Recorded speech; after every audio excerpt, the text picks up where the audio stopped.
yesterday was Ware's burial, and a lot happened. Indeed, he was buried like a king.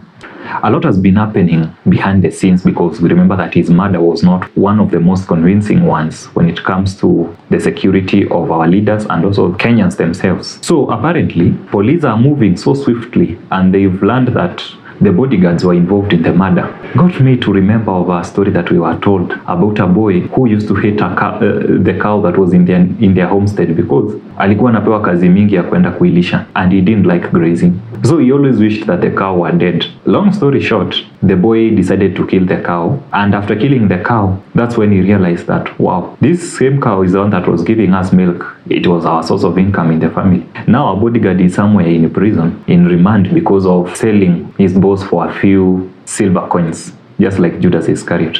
Anyway, besides that, what if Were decided not to trust just his security just a little bit? Would he be alive? Do you think if he just didn't trust his security, he would still be alive? Because whatever the case, this should be a lesson to us that we should not trust anyone, even those you think that you can trust your life with them. I mean, they can turn their back on you. But before someone turns their back on you, what have you done to them? Why was it so easy for the bodyguard to sell, or to facilitate rather? Remember, all this is alleged. We are not saying that this is what happened. But what if that is what happened? Maybe sometimes it's good not to put your trust on people. Ask the likes of Thomas Sankara, Patrice Lumumba, Ibrahim Traore. At least Ibrahim has survived because he's always a few moves ahead of the chess game. He's just a few steps ahead of them, and he's kept at it. But for how long? And then, when it happens with scenarios of assassination only occurs if you are a very bad person or you are an extremely good person.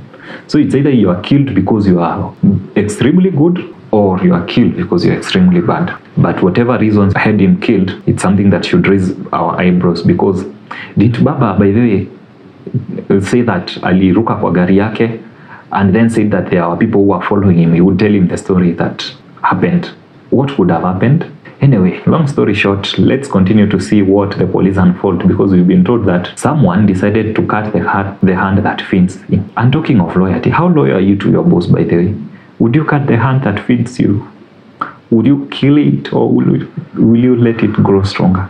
Gava is overworking and it's doing overtime. Nani analipanga Gava overtime? I never knew that our police force would work at such a breakneck speed. I'm not really interested. I really want to believe the story, but I'm still rooting for a 15-year-old documentary from now. Hiyo ndio nitangojea. I'm still not thrilled. Although, from the look of things, the prosecution has a really airtight case, and we hope to see the drama unfold in the courts. So Baba has finally vindicated Sifuna. When Sifuna speaks, he speaks for ODM. And the position of the Secretary General is the position of the party. Baba amekwisha sema. Na Baba akiongea, ameongea. Baba spoke and defended Sifuna from these other dogs that were backing against him. Now, whoever doubted what is the position of the party has learned it from the horse's mouth.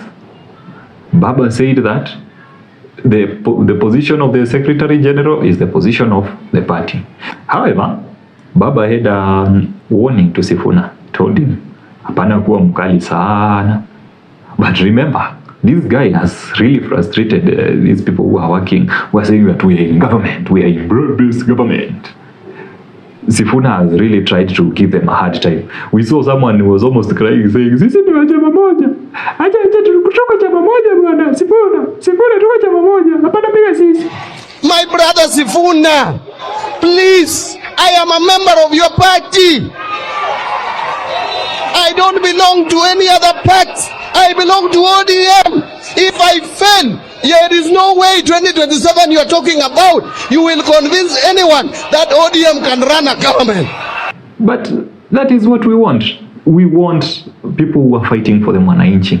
And I tend to wonder, because the other day I was asking this dog Sifuna, when he barks, who does he bark for? Is he barking against his master or for his master? So it's been proven that the dog is barking for the owner. But there are some dogs that are barking for the owner, but in the other way. They are saying that they are for the government.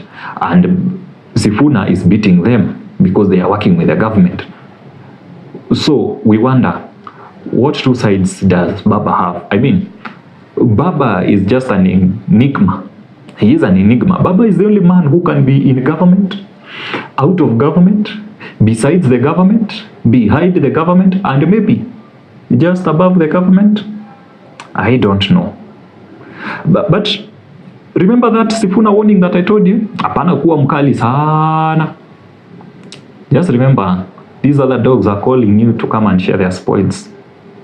Maybe you wanted the hunt, but they are telling you, boy, the end justifies the means.